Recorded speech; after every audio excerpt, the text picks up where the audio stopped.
Todos nós temos desejos e sonhos. Alguns podem ser grandes, como alcançar a paz mundial, mas outros podem ser um pouco menores, como ter seu próprio carro. Às vezes, nossos desejos são na verdade o desejo de outras pessoas, intencionalmente ou não.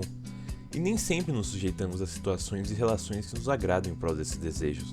Às vezes é necessário perder suas relações, perder seu tempo, perder sua sanidade e até mesmo perder sua individualidade, virar uma engrenagem do sistema que não pode parar. E mesmo assim, em algum momento você pode perceber que esse tempo todo, as suas atitudes não beneficiaram você mesmo e nem as pessoas ao seu redor, e sim a algo ou alguém muito acima de você, pessoas com seus próprios objetivos, intenções e também desejos. Nesse contexto conhecemos Denji, o protagonista desse mangá shounen que vai fazer de tudo para alcançar seus desejos. Comer um pão com geleia, sair com alguma garota, jogar videogame com ela e enfim, dormir em seus braços. E como ele mesmo complementa, um bom sonho, não?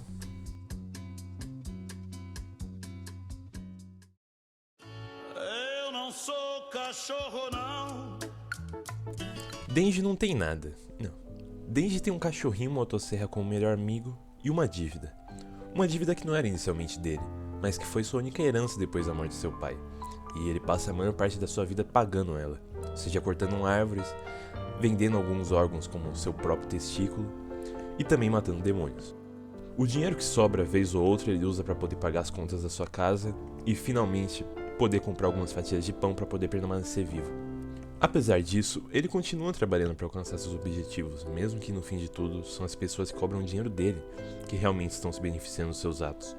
Avançando mais no primeiro capítulo, bastante, temos o ponto de virada dessa introdução e, enquanto Denji corre pela sua vida pensando consigo mesmo, só poder sonhar com uma vida normal era o suficiente pra mim, e nem sequer eu tenho direito disso, e enfim somos apresentados à embranjação de violência gráfica cínica que tanto percorre nessa obra, com enquadramentos quase o tempo todo bruto e sem uma grande preocupação de noção de uma movimentação fluida.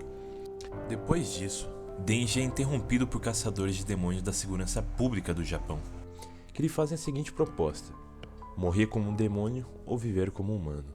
Ou melhor, com um bichinho de estimação recebendo ordens sem nenhuma liberdade. E, obviamente, a pergunta que ele faz é: o que eu vou ter para comer? Pão com manteiga, geleia, salada, café e talvez sobremesa. O capítulo então encerra com a frase: um sonho virando realidade. No decorrer da obra, somos apresentados cada vez mais aos conceitos do mundo e também da vida de Denji. A partir do momento que nosso protagonista realiza seus dois principais desejos, que eram quitar sua dívida e poder comer, ele se encontra numa incessante busca por sonhos a realizar, enquanto conhece mais o seu trabalho. Assim somos apresentados ao desejo mais infame de Denji: o desejo de tocar seios. Não consigo ler nada. Não é muito difícil encontrar pessoas relativizando um mangá com essa afirmativa, tentando usar isso como uma maneira de tirar o contrato com a realidade nas pautas da obra e negligenciar tudo que ela aborda. Mas o que representa pegar em seios naquele momento? O último objetivo restante de Denji, na forma de uma objetificação sexual e também algo que se relaciona até a sua falta de uma figura materna. O que antes era poder sair com uma garota se torna algo mais centrado e literalmente tratado como objeto. Um pensamento sem dúvidas é relacionado à falta de noção do próprio personagem com o mundo à sua volta. Depois de um tempo relativamente curto na obra, ele consegue cumprir tal grande objetivo e não sente absolutamente nada com sua conquista. Não acontece um momento sangue no nariz ou qualquer coisa para utilizar os sentimentos perversos do personagem como uma maneira humorística. Cumprir esse objetivo não rendeu nada a ele e na verdade fez-o pensar o quão mais feliz ele era antes de tal feito. E nisso ele começa a perceber que seus objetivos não podem ser tão simples quanto já foram, e cada vez mais começa a ter desejos e sonhos mais complexos que nem ele entende ou sabe se realmente quer.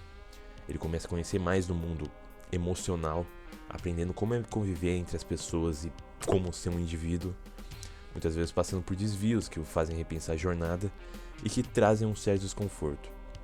E provavelmente a cena que mais resume tudo que eu falei é essa aqui. Não essa. Sem dúvidas, isso aqui tem o objetivo de fazer a pessoa que está consumindo a obra rir com o acontecimento.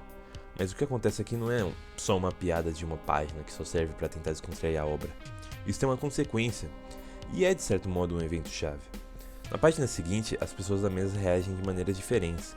Em específico, só uma pessoa ri. e o resto sente nojo ou incômodo pela situação. A reação do protagonista é de obviamente engolir o vômito, já que em toda a sua vida, qualquer coisa que tivesse um mínimo de valor nutricional provavelmente seria a refeição do dia.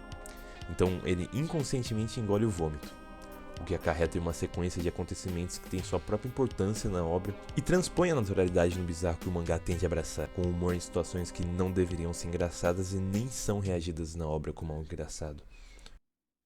Você pode notar que até agora eu só falei do protagonista e realmente eu só falei dele. Porém, nós temos um elenco de personagens carismático e com suas próprias perspectivas de mundo. E o exemplo absoluto disso não é a Makima. Quer dizer, provavelmente seja, mas eu não quero falar sobre a Makima. Eu prefiro que você leia o gibi e tire suas próprias conclusões. Mas eu vou falar do que importa. E para entender o Aki, precisamos entender como funcionam os demônios nesse mundo. Os demônios são manifestações físicas dos medos da humanidade. Quanto maior o medo, maior o poder dessa entidade. E a motivação deles são as mais diversas. Alguns têm a tendência de formar contratos com humanos em prol do seu próprio benefício. O primeiro demônio que a gente vê em ação é o demônio tomate. Então é passível o entendimento que algumas pessoas têm medo de tomate.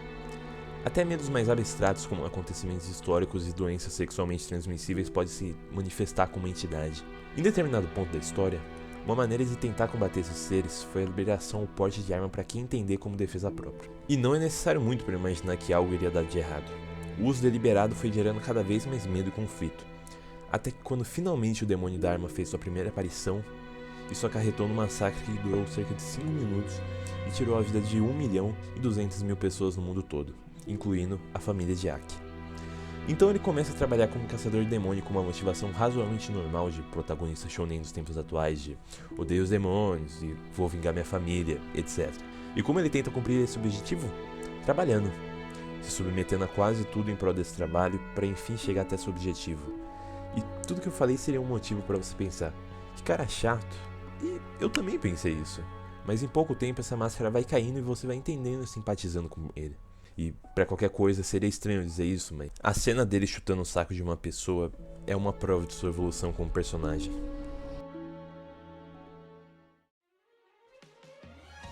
Chainsaw Man carrega paralelos muito interessantes, mesmo não tendo uma discussão tão complexa, ele consegue ser uma mistura muito agradável de uma obra artística e comercial. Ele carrega personagens muito interessantes que você consegue criar uma empatia, e tem uma estrutura de mangá que consegue se diferenciar um pouco desses shounens que estão em tendência. O futuro não é pica, mas Chainsaw Man é bem legal.